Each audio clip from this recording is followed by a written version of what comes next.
Bhagavate Vasudevaya. Om Namo Bhagavate Vasudevaya. Om Namo Bhagavate Vasudevaya. Yeah, we are continuing to read chapter 10 from Srila Prabhupada Lilamrita. The temple, with its resident families, retained some of the tenement atmosphere of the neighborhood. Although the temple room was dark, the Radha Krishna deities on the altar were well illuminated. Radha Rani was the color of the cream, and Krishna was black marble and stood about 2 feet tall. He was decorated with dots of fresh sandalwood pulp and mask of yellow sandalwood on his forehead. Both deities were dressed in silk garments. On the second floor, just above the deity room, was a guest room. Bhakti Vedanta Swami's room. Its cement walls and floors were completely bare. Protruding up from the wall was a 3 foot high concrete pyramid with a spire indicating that the deities were directly beneath. Bhaktivedanta Swami soon found that his room was not secluded but was side by side with other residential rooms. Outside the door, metal grating smaller than in the Vamshi Gopalji temple and Keshavji Mutt revealed the small temple courtyard below. From the roof, hardly a single tree could be seen. The view was a of tenement roofs so tightly crowded together that it seemed one could walk from roof to roof all the way to the colossal Jama Masjid. The mosque's three large domes, surrounded by the taller minarets, rose high above the ordinary buildings, attracting flock of pigeons, which perched upon the domes or flew in wheeling patterns in the sky. Krishna Pandit, dressed in black and lightweight cotton coat, the kind made internationally recognizable by Pandit Nehru. And he had the Nehru hat also. He spoke good English and was a garrulous. He was well known and respected within the neighborhood. He saw Bhaktivedanta Swami as God sent a sadhu for him to take care of, and thus proved once again the piety of Hindu culture. He found his new guest likable, a simple, gentle, gracious, and accomplished Vaishnava scholar.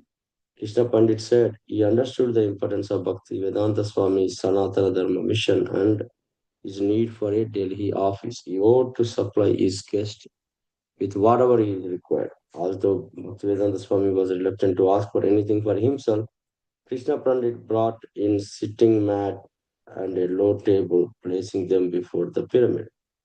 And he also brought a mattress. He showed Bhaktivedanta Swami how to operate the room, single light, a bulb and metal shade that hung from a cord and would be raised or lowered by hand.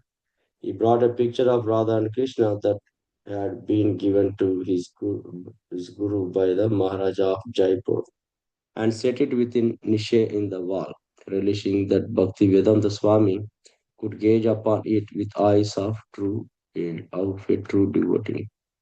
Bhaktivedanta Swami had wanted a secure place for his writing books before going to West, and Lord Krishna had provided it.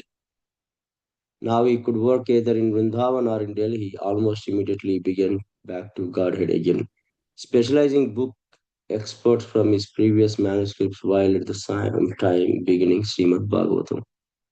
When Krishna Pandit learned of his guest lone struggles to produce back to Godhead, he volunteered to help with some of the business aspects of the publication. Bhaktivedanta Swami was indeed gratified by Krishna Pandit's sincere help, and in appreciation, he gave him an addition to his name, Hari Bhaktanudasa, one who serves the Lord devotee. After 6 months in Chippiwada, Bhaktivedanta Swami wrote an appreciation in the temple's guest book.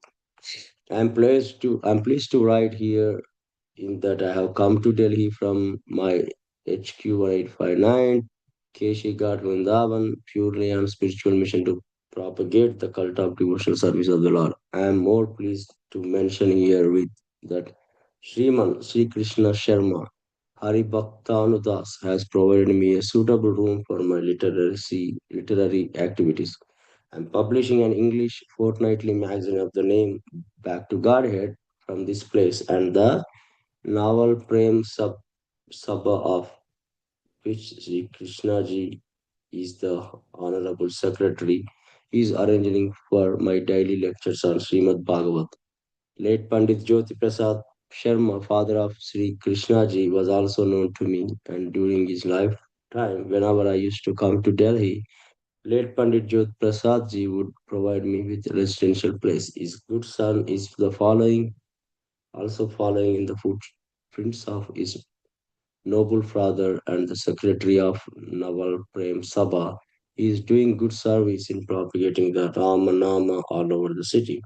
In neat English script, Bhaktivedanta Swami went on to write that, in his opinion, temple should be used solely for educating the public in spiritual values, and that it was his personal mission to organize temples for the service.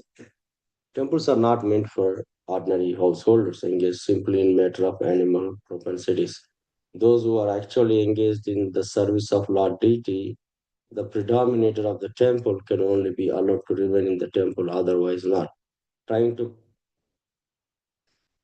compose Srimad Bhagavatam at Chipivada while surrounded by sometimes noisy families with their non-devotional domestic habits had impressed upon him the importance of not using a temple as an apartment house.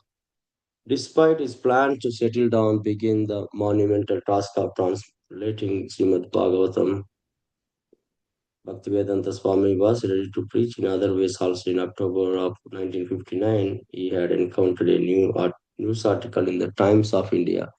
Two American scientists had received the Nobel Prize in Physics for discovering the antiproton. According to one of the fundamental assumptions of the new theory, the article said there may exist another world or an anti-world built up for antimatter. The other world remained Bhaktivedanta Swami of the eternal spiritual world described in Bhagavad Gita.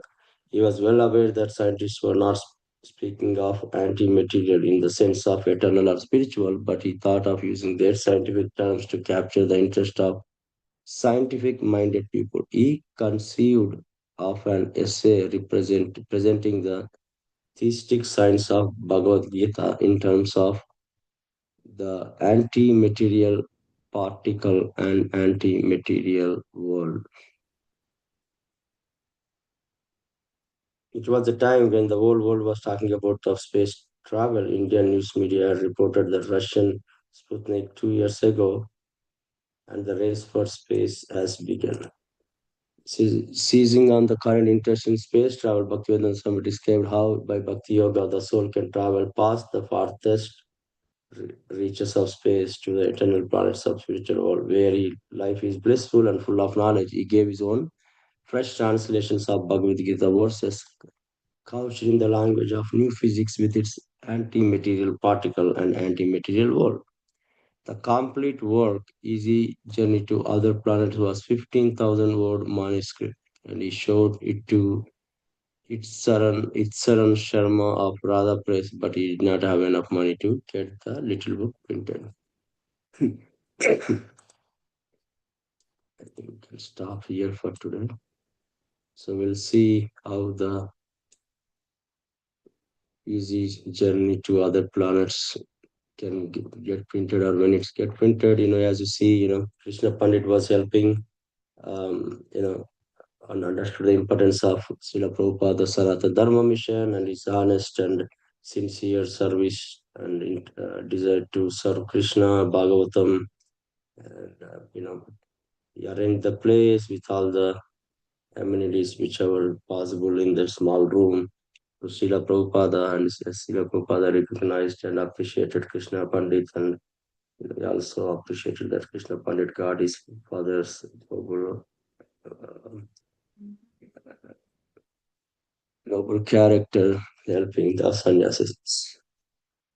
And Prabhupada started writing back to Godhead fortnightly and also started working on Srimad Bhagavatam. Now we just learned that he also started, you know, um, uh, completed the manuscript on Easy Journey to Other Planets. And as you see, Prabhupada nicely is up to date on what's happening in the current affairs, and also it uses that to spread the Krishna conscious, using the words and situations accordingly.